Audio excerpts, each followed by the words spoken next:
दोस्तों, आपको याद होगा कि अब से 1 महीना पहले मैंने आपको खबर दी थी कि चीन ने दावा किया है उसने भारत के 17 राफेल लड़ाकू विमानों को मार गिराया है। उसके जवाब में भारत का राफेल एक बार भी चीन के J-20 को नहीं मार पाया। हालांकि बाद में चीन ने कहा कि उसने यह लड़ाकू विमान असलियत में नहीं मार गिराए हैं, बल्कि एक सिमुलेटर में उसने यह काम किया है।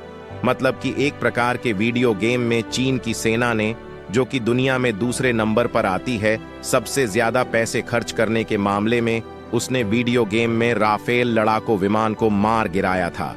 खैर, चीन के उस दावे पर दुनिया भर में चीन की खूब मजाक उड़ाई गई।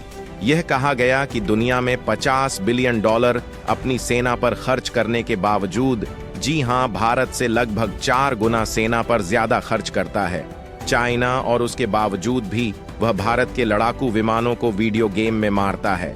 तो खैर, मजाक तो उसकी उड़ी, लेकिन जो दुनिया के इंडिपेंडेंट एविएशन एक्सपर्ट्स थे, जो कि किसी भी चीज को मजाक में नहीं लेते, उन्होंने इसका अब पोस्टमार्टम किया है।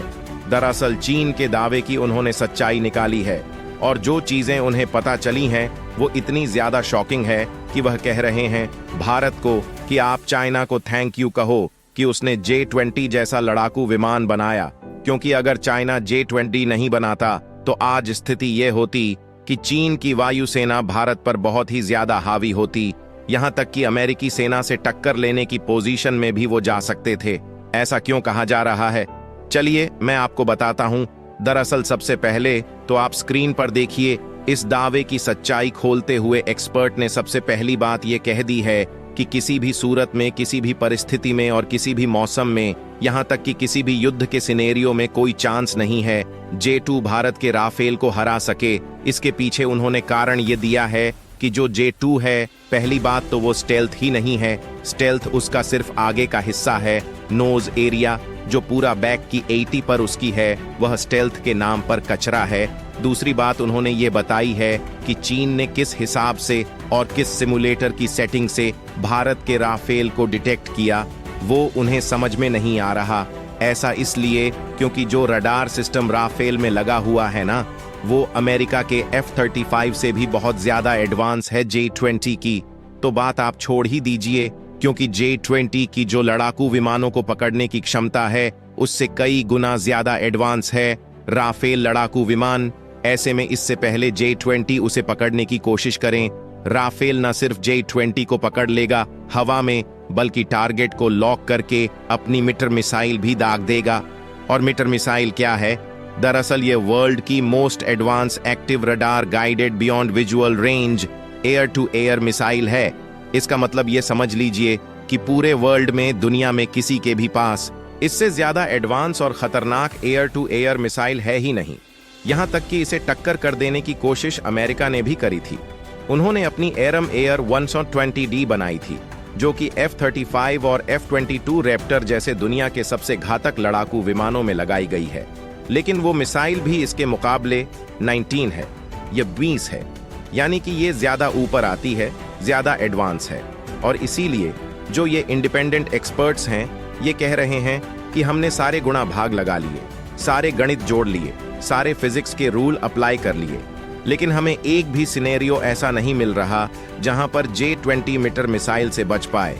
इसीलिए उन्होंने कहा है कि चीन इस बात की खुशी मनाना तो छोड़ दे कि वो J-2 से राफेल का मुकाबला कर लेंगे। खुशी बाद में मनाए, लेकिन इसकी चिंता पहले कर ले कि वह राफेल से बचेंगे तो बचेंगे कैसे। इतना ही नहीं, आगे जो उन्होंने कहा वह तो और हैरान करने वाला है। दरअसल इस रिपोर्ट में कहा गया है कि भारत को थैंक यू कहना चाहिए चाइना को J-20 बनाने के लिए। ऐसा इसलिए क्योंकि पिछले 10 सालों में चीन ने अपने डिफेंस बजट का एक बहुत बड़ा हिस्सा इस लड़ाकू विमान लगाने में फूका है।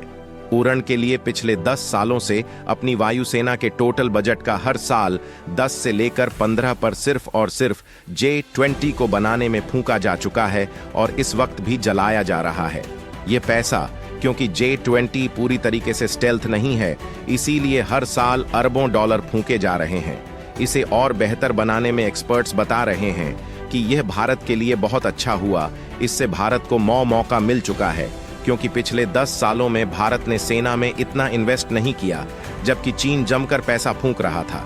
वो पैसा जो उसने J-20 में लगाया, अगर उसके पैसे की बदौलत अब रूस से सुखोई 35 लड़ाकू विमान ही खरीद लेता, तो आज उसकी वायुसेना के पास इतना शक्तिशाली और विशालकाय लड़ाकू विमानों का बेड़ा होता कि वह अमेरिका को टक्कर देने की पोजीशन में भी आ सकता था। लेकिन क्योंकि उसने अपना सारा पैसा फूके रखा J-20 को एनहांस करने में, इसी वजह से वह अपनी वायुसेना को इतना मजबूत नहीं बना पाया है और भारत आज भी बड़ी आसानी से टक्कर दे सकता है इनकी वायुसेना को। लेकिन भारत के लिए एक चिंताजनक बात भी बताई गई है। दरअसल रिपोर्ट में बताया गया है कि राफेल अच्छा जरूर है, सुपीरियर भी है, लेकिन इशू है संख्या का। भारत के पास 36 ही हैं और इन 36 से उसे पाकिस्तान और चीन दोनों की बॉर्डर को कवर करना है, जो कि बहुत मुश्किल होगा। इसीलिए भारत को राफेल की संख्या बढ़ानी चाहिए। मेरे हिसाब से भी भारत को राफेल की संख्या थोड़ी और बढ़ानी होगी, तभी हम दोनों बॉर्डर को आसानी से काउंटर कर पाए।